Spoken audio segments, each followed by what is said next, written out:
So to download the plugin, what you do is you open your browser and you go to www.plugins.qgis.org/plugins, and this will load the QGIS plugin repository for you.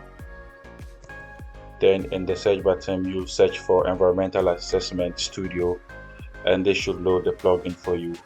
You click on download to download the file. So this is downloaded. So to install this, you open QGIS and then you come to plugins. From plugins, you select manage and install plugins.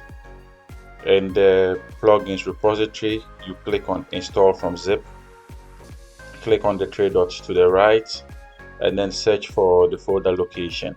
So you select the folder, you click on open. When it opens, you click on install plugin, and then this should install the plugin for you.